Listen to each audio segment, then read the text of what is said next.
meu nome é Priscila Gaúna e esse é o Vale Lutar, podcast oferecido pelo Memorial Vale da Saudade, onde falaremos sobre morte, morrer e luto, temas que ainda são considerados tão tabus em nossa sociedade. Nosso papo será sempre de forma simples, buscando trazer informação e boas reflexões para o seu final de semana. Seja muito bem-vinda, seja muito bem-vindo, pegue uma xícara de café ou de chá, separe um lencinho e vamos conversar.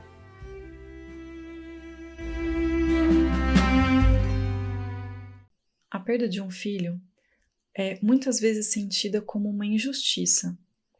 E frases como filhos não deveriam morrer antes dos pais ou isso não é natural são muito comuns de serem ouvidas de pais enlutados. Quando um filho morre, uma família inteira tende a se desorganizar. Mães e pais costumam dizer que essa é a dor mais profunda do mundo. E não é fácil se reorganizar depois disso. Impossível colocar de volta tudo o que se partiu dentro de você, de volta no lugar como era antes de perder seu filho.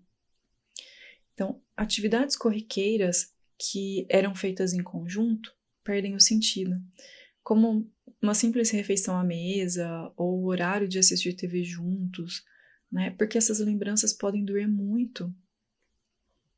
Então, quando um filho morre, a dinâmica familiar muda. Neste momento, papéis precisam ser reajustados. A mãe sempre será mãe e o pai sempre será pai. Mas agora a forma de viver essa maternidade e essa paternidade mudam. E esse reajustamento demanda trabalho. E não costuma ser fácil entender como ser mãe e pai de um filho que não está mais aqui. As relações familiares podem ser modificadas, tanto de forma a serem fortificadas a partir da união das pessoas que ficaram, ou de terem seus elos enfraquecidos, né, após a perda desse filho. A própria relação conjugal pode enfrentar mudanças drásticas na forma como é vivenciada, principalmente, mas não exclusivamente, claro, quando falamos da morte de crianças e adolescentes. Os sonhos que os pais sonhavam para esse filho ou para essa filha morrem a partir do momento em que o filho falta. O futuro que era esperado ele não acontecerá mais. Em algumas situações, pode inclusive acontecer a culpabilização do companheiro. Situações como essas podem interferir no relacionamento tanto afetivo quanto sexual desse casal. Não são raras as situações de crises conjugais após a perda de um filho. A questão da culpa tem algo importante para pensarmos. Uma vez eu li em um artigo sobre os pais se culparem quando o filho falha ou fracassa em algo, e que essa culpa também pode ser vista frequentemente quando um filho morre, principalmente nas mães. A culpa, ela é um sentimento até natural na vivência do luto, tá? Mas precisamos pensar que muitas vezes essa culpa está ancorada em questões culturais. Então, é como se essa mãe, esse pai, se deparasse com a culpa por terem dentro de si essa percepção cultural e social de serem os responsáveis pelos filhos. Então, essa culpa, ela pode não vir de uma sensação de negligência ou de não ter cuidado desse filho, por exemplo, né? Mas vir dessa percepção de que sempre foi e sempre será responsável pelo bem-estar dos filhos, ainda que adultos. Então, quando o filho morre, é como se os pais sentissem que falharam em desempenhar seus papéis de pais. Me lembro de ter assistido ao filme Um Ninho para Dois na Netflix, já faz algum tempo, mas algumas coisas me marcaram muito. O pai, pouco tempo após a perda da filha, precisou ser internado em um hospital psiquiátrico devido a um quadro severo de depressão, né, que ele já tinha e que se agravou.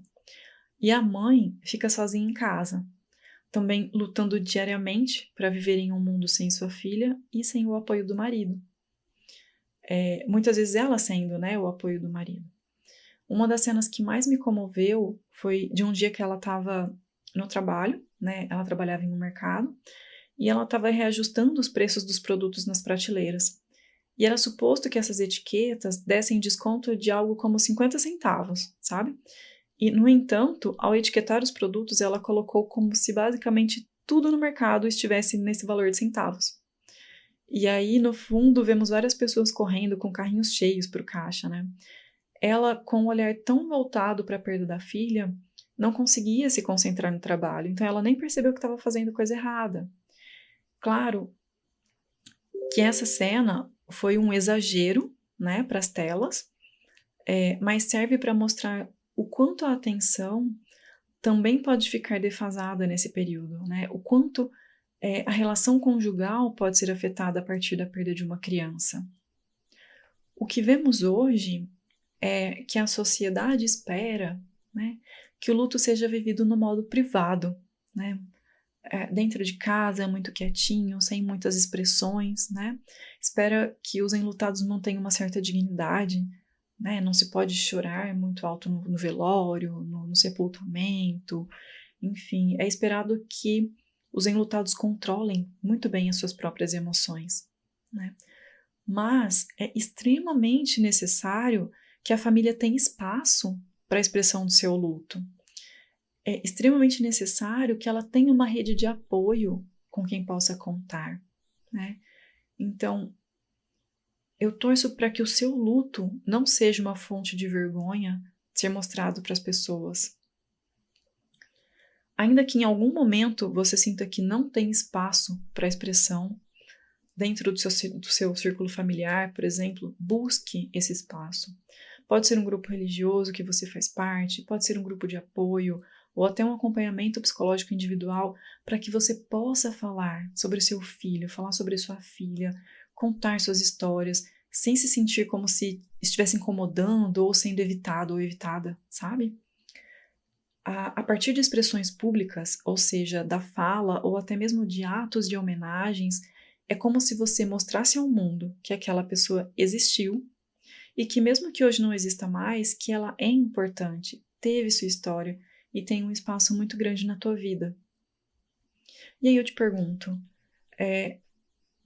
quais são as formas que você encontrou ou encontra para expressar seu luto? Isso pode ser feito de diversas formas, mas é importante que seja algo que faça sentido para você. Essas ritualizações podem ser muito benéficas na construção de sentidos, na manutenção de vínculos, né? Auxiliando você na elaboração do luto. E quando eu falo aqui de manutenção de vínculos, eu falo sobre a morte ser um fator de quebra de vínculo exclusivo nesse plano físico, sabe?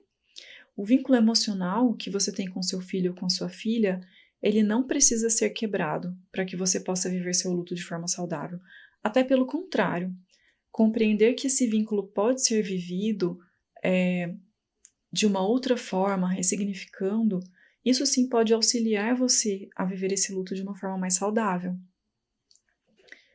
Como é, sabe, para sua família expressar esse luto? Como é para sua família manter esses vínculos?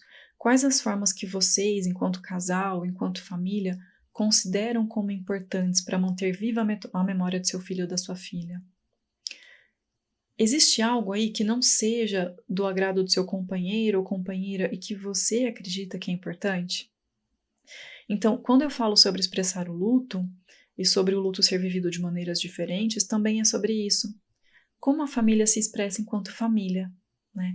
Você sente que precisa ou gostaria de fazer algo que a outra pessoa não considere importante ou não goste de fazer? Algumas pessoas, por exemplo, gostam de ir ao cemitério pelo menos, sei lá, uma vez ao mês, enquanto a outra parte não sente essa necessidade.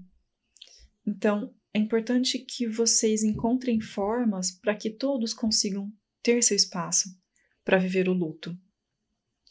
Algumas vezes, o luto da outra pessoa é vivido em silêncio.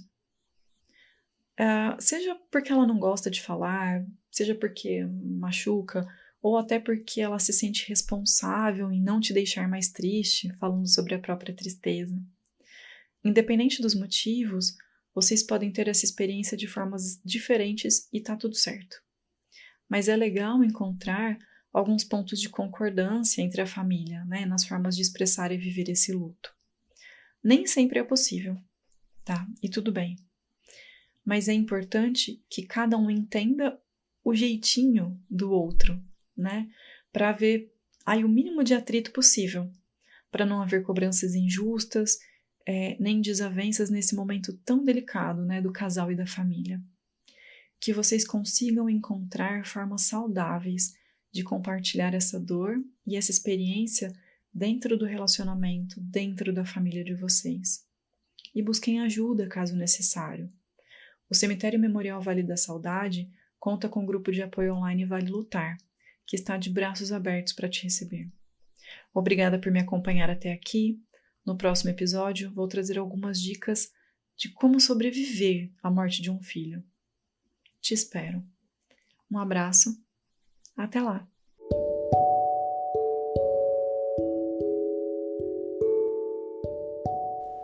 Podcast Vale Lutar. Aqui morte, morrer e luto são assuntos naturais.